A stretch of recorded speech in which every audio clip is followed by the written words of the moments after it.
अस्सलाम वालेकुम नाजरीन, खैर मकदम है आपका। नाजरीन इकराम, आपको मालूम है कि जम्मू कश्मीर के अंदर इस वक्त एक मरतबा फिर कोविड-19 के कहर ने अपने बड़े असरात दिखाने शुरू कर दिया। और इस तरह से आपको याद होगा कि कल शाम देर गए लेफ्टिनेंट गवर्नर मनोज सिन्हा की तरफ से एक ट्वीट आया, जिस ट्वीट में ये बात बताई गई कि दिल्ली के बाद शायद जम्मू कश्मीर ऐसी पहली यूटी बन गई है जिसमें लेफ्टिनेंट गवर्नर मौसूफ के ट्वीट ने एकदम लोगों के अंदर एक खदशा जगा दिया कि यहाँ पे अब नाइट कर्फ्यू रहेगा, यानी कि रात के 10 बजे से सुबह 6 बजे तक शहर श्रीनगर के अंदर कर्फ्यू होगा। और जो लोग यहां से इधर उधर जाने की तैयारियों में रहते थे, कई जगहों पर रुकावटों का सामना हो सकता है। ये रुकावटें क्यों हुई, इसके हवाले से आपको मैंने परसों अपने एक प्रोग्राम में बताया था, जिसमें मैंने आपसे कहा था कि आप मेहरबानी करके कोविड-19 के प्रोटोकॉल्स को समझिए और ये देखिए कि किस तरीके से आप अपने आप को बचा पाएंगे। लेकिन बदकिस्मती ये रही कि बहुत कम लोगों ने इस पर असर किया और अमल के साथ साथ इसका जो सबसे बड़ा मामला रहा वो ये कि लोगों ने इसको एट ईज ले लिया और ये समझा कि हमें क्यों कोविड होगा,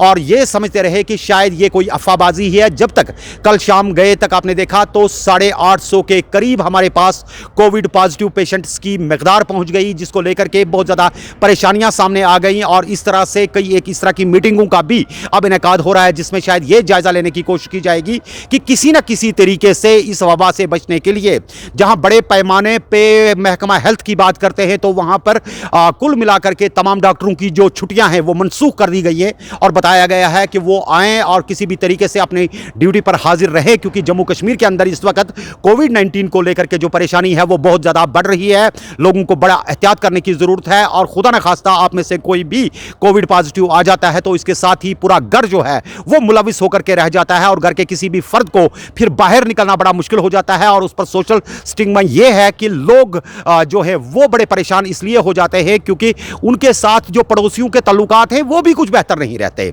आपको याद होगा जब पहली मर्तबा मार्च 2020 में पहली मौत वाक़या हुई थी और वो भी सोपोर के एक ताजिर की जो शहर श्रीनगर के हैदरपुरा इलाके में रहा करते थे। उस ज़माने में आपको याद होगा कि वहाँ पे इतना ज़्यादा खौफ व हिरास था और इस चीज़ को लेकर के, एक मौत को लेकर के लोगों ने इंतहाई एहतियाती तदाबीर शुरू कर दी। और यहाँ तक कि घरों के अंदर अगर एक बच्चा दूसरे बच्चे से बात करता था तो वो भी जो कोविड-19 है उसके प्रोटोकॉल के अंदर ही रहा करता था। बड़े लॉकडाउन का सामना मुल्क को रहा, कई जानी नुकसान भी हुए। लेकिन इस वक्त अगर आप देख लीजिएगा कि अमेरिका जैसे मुल्क की बात करते हैं तो दुनिया में इस वक्त भी नंबर 1 मुल्क बना हुआ है, जहां पर कोविड-19 के पेशेंट्स की तादाद इस वक्त करोड़ों तक पहुंच गई है। और इसी तरह से भारत की आप बात करिए तो यहां पर भी लाखों के आंकड़े को पार कर गई है। श्रीनगर के अंदर भी इस वक्त जो है श्रीनगर जिला काफ़ी ज़्यादा हॉट माना जाता है, बाकी अजला के अंदर भी कुछ खैरियत व आफियत नहीं है। इसके चलते वहीं दूसरी तरफ जो सबसे बड़ा मामला आ जाता है वो इक्तिसादियात का आता है और इक्तिसादियात का ताल्लुक हमारे बाज़ारों के साथ है। अगर बाज़ार खुले रहेंगे, हमारे तालीमी इदारों में काम चलता रहेगा, प्राइवेट स्कूल्स भी प्रोटोकॉल्स के तहत चलेंगे। और ये जो लॉकडाउन 2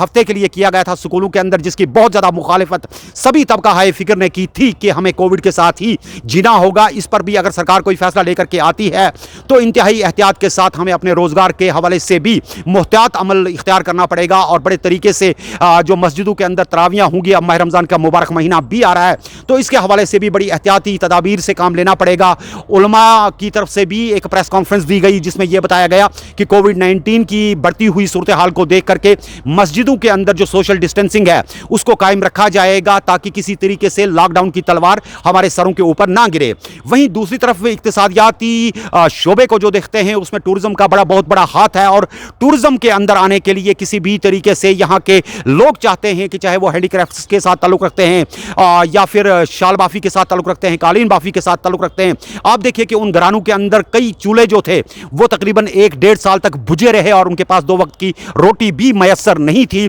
हमें उनके रोजगार के साथ भी खेलने का कोई शौक नहीं होना चाहिए। हमें यह एहसास रखना चाहिए कि अगर किसी घर के अंदर 2-3 मुलाजिम हैं और बाकी घरों के अंदर दिहाड़ी पर काम करने वाले लोग हैं तो उनकी ज़िंदगी को बचाने के लिए हमें बड़े एहतियाती तदाबीर से काम लेना होगा। और इस वक्त चूंकि ये जब मैं प्रोग्राम कर रहा हूं तो मुझे एक पार्क के अंदर आना पड़ा और यहां पर आकर के ये प्रोग्राम करना पड़ा कि मैंने सोचा कि अगर हम किसी जगह चौराहे पे खड़े हो जाते हैं तो कई लोग आकर के आसपास जमा होते हैं, जिसकी वजह से कई मुश्किलात दरपेश आ सकती हैं। गो एहतियात अपनी जगह पर बड़ी सही है और उसके साथ साथ अस्पतालों के अंदर जो सूरत हाल है उसको भी मजीद बेहतर करने के लिए सरकार को कई इक़दाम उठाने की ज़रूरत है। वेंटिलेटर्स के हवाले से या फिर अस्पतालों के अंदर जो एमरजेंसी केसेस आ रहे हैं उनको भी मलूज़ नज़र रखना है। ऐसा ना हो जाए है। जैसे जहलम कॉलेज की हम बात करते हैं,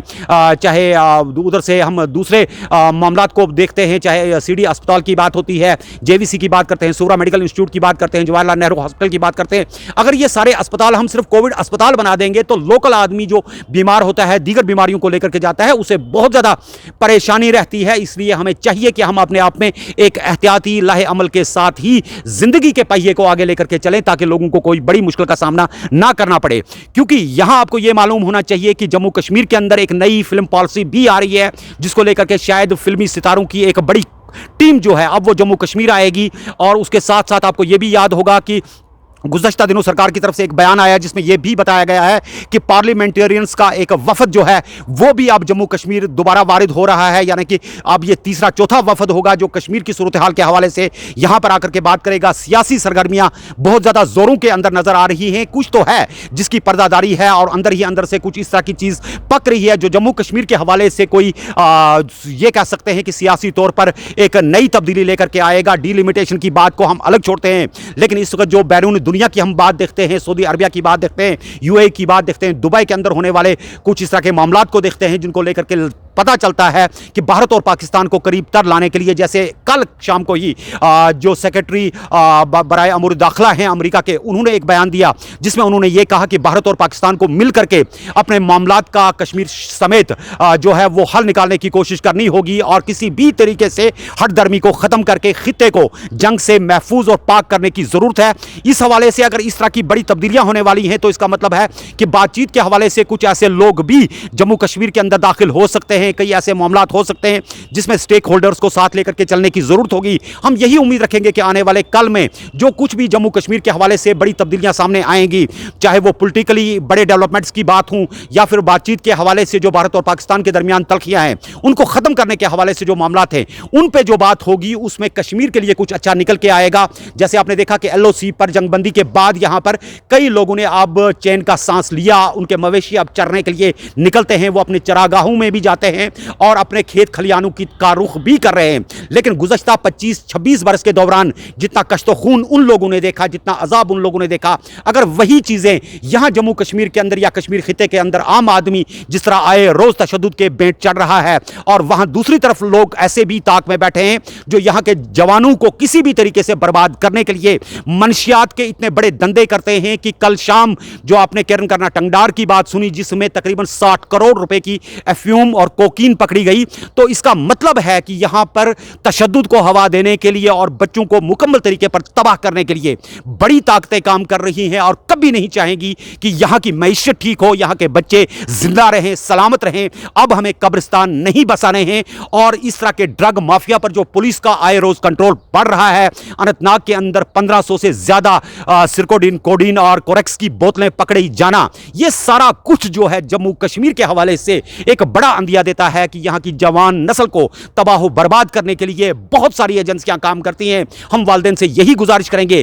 कि जम्मू कश्मीर पर जो पेशरफ्त इस वक्त बातचीत के हवाले से बैरूनी मुल्क कर रहे हैं, अमेरिका कर रहा है, दीगर ममालिक कर रहे हैं, अगर यह सालसी कामयाब हो जाती है, यहां के बच्चों को अगर सुकून मिलता है तो आने वाले कल में शायद एक खूबसूरत जम्मू कश्मीर की तामीर में यही बच्चे रोल अदा कर सकेंगे। शर्त सिर्फ यह होगी कि कोविड की वबा से बचने के लिए एहतियात करने की जरूरत है। फिलहाल इतने के साथ अपने मेजबान शाहिद बुखारी को इजाजत दीजिए। नए शुमारे में फिर होगी मुलाकात और बात करेंगे हम पार्लियामेंटेरियंस का जो दूसरा वफद आ रहा है वो क्या कुछ लेकर के जम्मू कश्मीर में आएगा और किन लोगों से मुलाकी होगा। क्या वाकई तौर पर सियासतदान जो हैं, सियासी जमातें जो हैं, वो उनसे मुलाकी होंगी या नहीं होंगी, इस पर हमारी नजर बनी रहेगी। आप देख रहे थे हमारे साथ केटीवी उर्दू का ये खास शुमारा। खुदा हाफिज।